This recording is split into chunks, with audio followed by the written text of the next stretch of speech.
آج ہم موجود ہیں لڈن کی تاریخی اور قدیمی مسجد میں، جس کا نام ساوی مسجد ہے، جس کی بنیاد 1912 میں رکھی گئی۔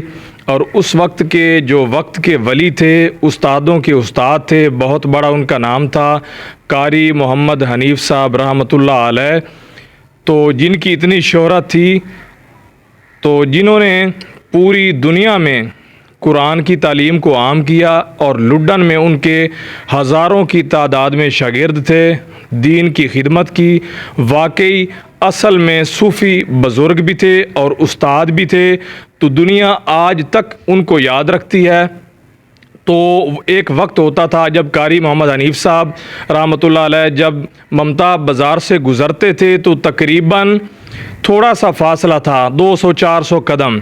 تو 400 قدم پہ جو ان کا وقت لگتا تھا، لوگ ملنے آتے، پاؤں کو جو ہے وہ ہاتھ لگاتے، تو تقریباً 3-4 گھنٹے بلکہ آدھا دن گزر جاتا تھا۔ ان کی شہرت اس وقت سے لے کر اس مسجد کا جو سلسلہ ہے وہ چل رہا ہے، دینی خدمات جو ہے وہ سر انجام دے رہے ہیں۔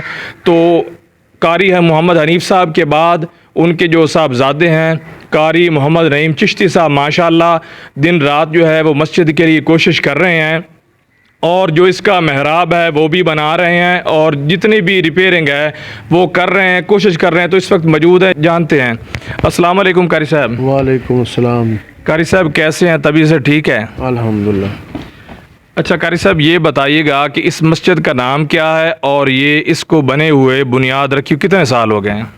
یہ مسجد جو ہے یہ تو قدیمی ہے، لیکن اس میں جو مدرسے کی ابتدا کی گئی ہے بزرگوں نے، وہ 1912 سے کی ہے، اور الحمدللہ آج تک یہ سلسلہ جو ہے 114 سال سے چل رہا ہے۔ الحمدللہ آج بھی جو تعاون کرتے ہیں وہ شہر کے لوگ ہیں، علاقے کے لوگ نہیں ہیں۔ علاقہ بھر کے لوگ جو ہیں ادھر سے، بلکہ علاقے کی حد تک محدود نہیں یہ ادارہ ہے، بلکہ پوری دنیا میں الحمدللہ ہمارے بڑے بڑے نام ہیں۔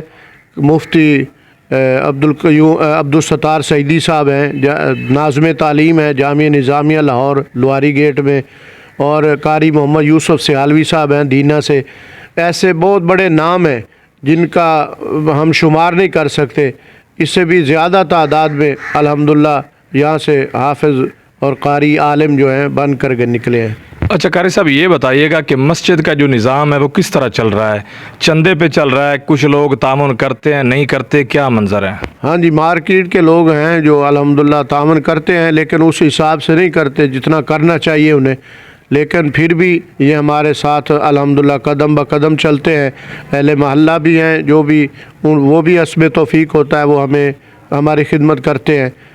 اچھا قاری صاحب، یہ بتائیے گا کہ اس مسجد کے جو انتظامات ہیں، کتنا بل آتا ہے، کتنا اس کی یعنی کہ بنتی ہے پورے مہینے کی جمع پونجی، کتنا خرچ آتا ہے، وہ بتائیے گا ہمارے ناظرین کو۔ ہاں، ہمارے جو ہے نا جی، گرمیوں میں تو 22,000-23,000 روپے، 25,000 بل آتا رہا ہے، ہم وہ بھی پے کرتے رہے ہیں۔ لیکن الحمدللہ اب جو ہے ہم نے سولر سسٹم بھی لگوایا ہے، لیکن 12-13,000 پھر بھی ہم بل جو ہے وہ ہم پے کرتے ہیں۔ اور استادوں کی تنخواہ ہے، ہماری آمدن کا جو ذریعہ ہے وہ 30,000 ہے، اس سے بڑھ کر نہیں ہے۔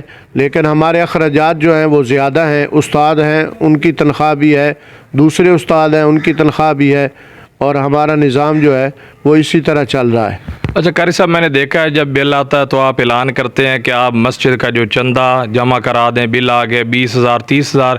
میں سمجھتا ہوں جتنے لڈن میں لوگ رہتے ہیں، ہزاروں کی تعداد میں صاحب استطاعت بھی ہیں، ان کے پاس پیسہ بھی ہے، تو اگر وہ تعاون کریں پورے مہینے کا، مہینے بعد اگر وہ جو پیسے ہیں وہ لگائیں، تو بہترین انداز میں نظام چل سکتا ہے۔ الحمدللہ بالکل چل سکتا، کیوں نہیں چل سکتا؟ یہ ان کی توجہ ہونی چاہیے۔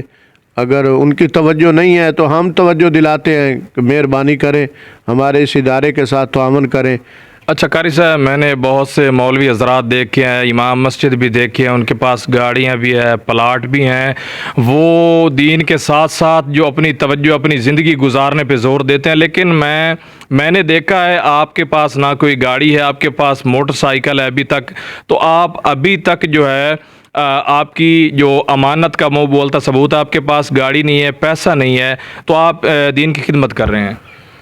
ہاں جی الحمدللہ، جیسے اللہ تبارک و تعالیٰ کو منظور ہے، اور ہمارا الحمدللہ میرا ابھی تک کوئی یہاں ایک مرلے کا پلاٹ بھی نہیں ہے جس کا انتقال ہو میرے پاس، اور میرے آباء و اجداد بزرگوں کا بھی یہی سلسلہ جو ہے وہ چلتا آ رہا ہے۔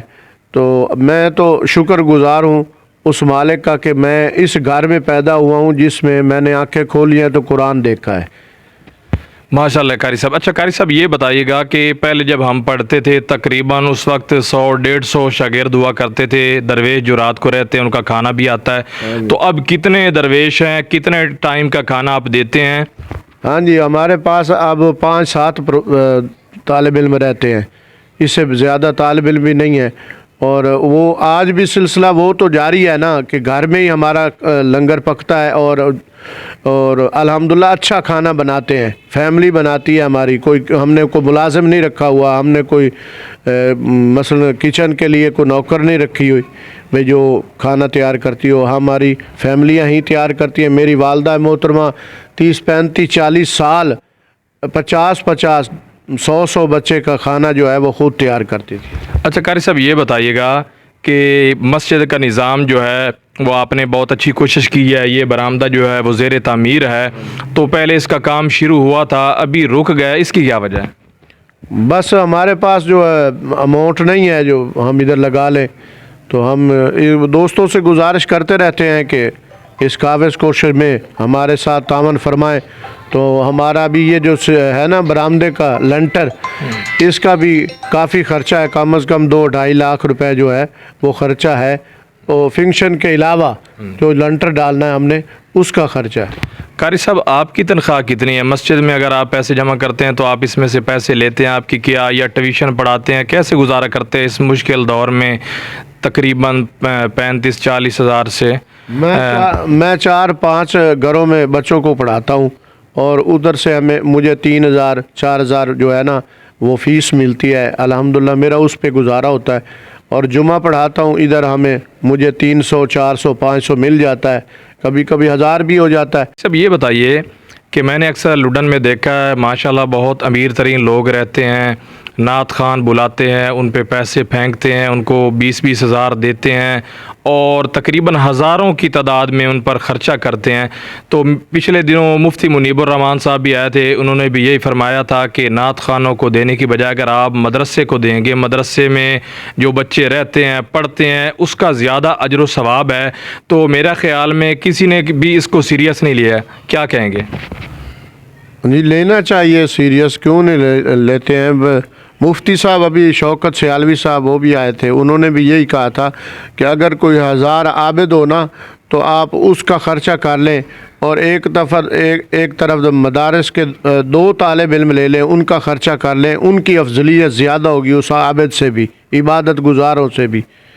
تو یہ ایسا عمل ہے کہ اس حدیث پاک ہے حضور کی کہ حضور نے فرمایا کہ جو علم سیکھنے کے لیے گھر سے نکلتا ہے تو فرشتے اس کے نیچے پر بچھاتے ہیں اس کے قدموں کے نیچے، تو ایسا عمل ہے، اور اس کے لیے ہمیں ہر وقت کوشاں رہنا چاہیے، اور زیادہ کوشش کریں کہ اداروں پر خرچ کریں، تاکہ یہ جو صدقہ جاریہ ہے نا یہ نسل در نسل چلے گا، اور تا قیامت یہ جو سلسلہ ہے یہ آپ کا چلتا رہے گا۔ جی ماشاءاللہ آج ہم نے قاری صاحب کا انٹرویو کیا، ماشاءاللہ بہت اچھی باتیں کی، قاری صاحب نے پوری مسجد کا جو نظام ہے وہ بتایا۔ تو میری لڈن کے صاحب استطاعت لوگوں سے گزارش ہے، جتنے بھی امیر ترین لوگ ہیں جو صدقہ جاریہ ہے، حضور کی حدیث ہے کہ تم میں سے بہترین شخص وہ ہے جو قرآن سیکھے اور سکھائے، تو اس میں کوئی شک نہیں 114 سال ہو گئے ہیں تو یہ قرآن پڑھا بھی رہے ہیں اور سیکھ بھی رہے ہیں اور سکھا بھی رہے ہیں۔ تو میری تمام تر لوگوں سے گزارش ہے، 2-3 دوستوں نے کہا تھا کہ مسجد کے لیے اعلان کیا تھا کہ انشاءاللہ ہم سالانہ جو ہے وہ گندم دیں گے، تو میری اور بھی لڈن کے لوگوں سے گزارش ہے، نعت خوانی آپ کروائیں، محفلیں کروائیں، خرچہ کریں، لیکن آپ اگر جو پیسہ ہے جتنا مدارس پہ خرچ کریں گے، بچے پڑھیں گے اور بچے جو ہے وہ کھانا کھائیں گے، زیادہ اس کا اجر و ثواب ہوگا۔ میں نے اپنی دنیا میں ایسے ایسے لوگ دیکھے ہیں جو کروڑ پتی تھے لیکن مر گئے، ان کو کوئی جاننے والا ہی نہیں۔